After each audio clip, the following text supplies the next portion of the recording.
പ്രബോധന രംഗത്ത് പുത്തനുണർവുമായി love the Quran masters club അവതരിപ്പിക്കുന്നു രാത്രി സന്ദേശം.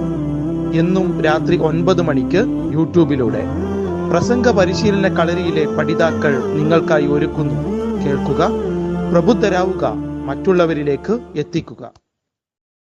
അൽഹംദുലില്ലാഹ്, അസ്സലാത്തു വസ്സലാമു അലാ അഷ്റഫിൽ അംബിയായി വൽ മുർസലീൻ വഅലാ ആലിഹി വസഹ്ബിഹി അജ്മഈൻ, അമ്മാ ബഅദ്. എൻ്റെ ശബ്ദം ശ്രവിക്കുന്ന മാന്യ ശ്രോതാക്കളെ, അസ്സലാമു അലൈക്കും വറഹ്മത്തുള്ളാഹി വബറകാതുഹു. എൻ്റെ പേര് അബ്ദുൽ കരീം.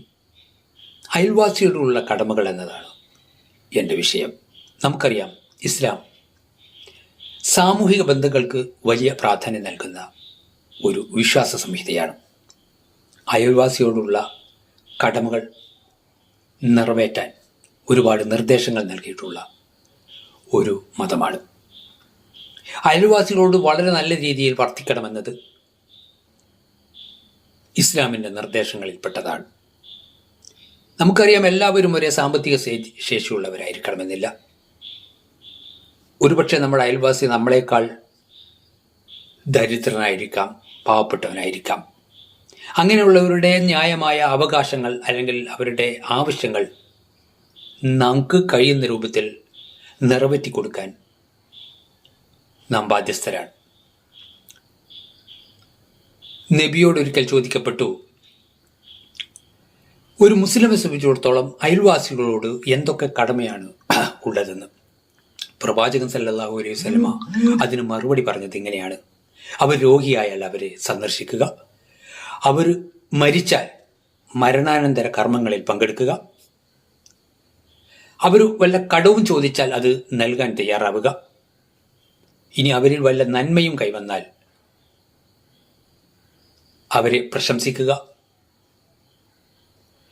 ബുദ്ധിമുട്ടുകൾ വല്ലതും ഉണ്ടായാൽ അത് ദൂരീകരിക്കുന്നതിൽ നമ്മുടേതായ പങ്ക് നമ്മൾ വഹിക്കണം, അവരെ സമാശ്വസിപ്പിക്കണം, ആശ്വസിപ്പിക്കണം. അതുപോലെ മറ്റൊരു സമയത്ത് പ്രവാചകൻ പറഞ്ഞു,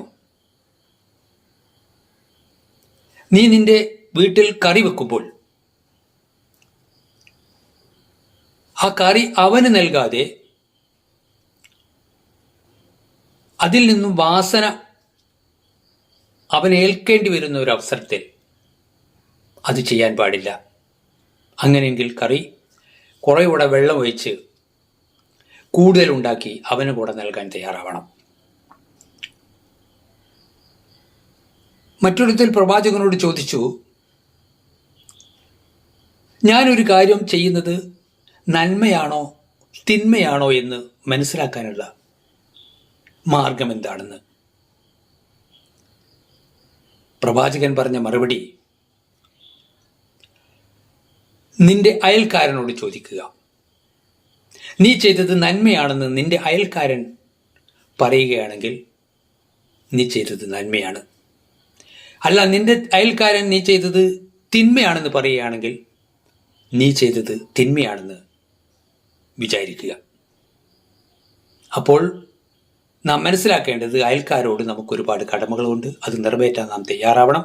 അത്തരം ആളുകളുടെ കൂട്ടത്തിൽ അല്ലാഹു നമ്മെ ഉൾപ്പെടുത്തി അനുഗ്രഹിക്കുമാറാകട്ടെ. വആഖിറു ദഅവാനാ അൽഹംദുലില്ലാഹി റബ്ബിൽ ആലമീൻ. അസ്സലാമു അലൈക്കും വറഹ്മത്തുള്ളാഹി വബറകാതുഹു.